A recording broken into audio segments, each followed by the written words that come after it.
And here's question 24. Oh no, it's another opposite. It's another opposite question. So which item is not included in the current account on the balance of payments statement? You know, current account is goods and services, imports and exports of goods and services, current account, and primary and secondary income. Secondary income is welfare. Primary income is income from investments overseas, somewhere else, in another country, you know. So we know that D is part of the current account on the balance of payments. Interest received from investments overseas, that's part of the current account. The import of goods is part, and the export of services is part. So, so the balancing item is not included on the current account of the balance of payments. The balancing item, because our numbers are always wrong, right? For example, the welfare payments, when people emigrate to another country and earn some money and send it back home, we don't know how much that is.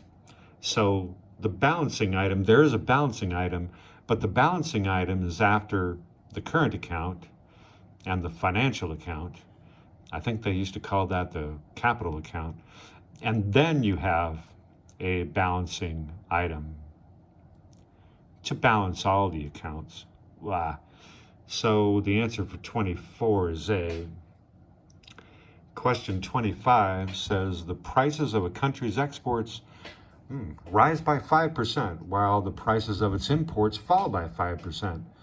Wow, it's another terms of trade question, right? What will definitely improve in the country as a result of these changes? The terms of trade? The balance of trade, we're not sure, because we just have the prices, we don't know the quantity. The quantity might fall. So we're not sure about A. The current account balance we're also actually not sure about, because you know that's price times quantity, imports and exports, and you also have interest received from investments, so we don't know about that.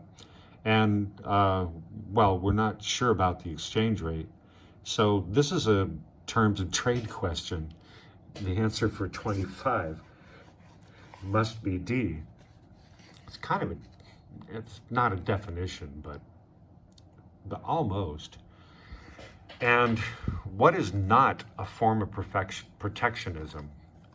Embargoes are protection, by definition.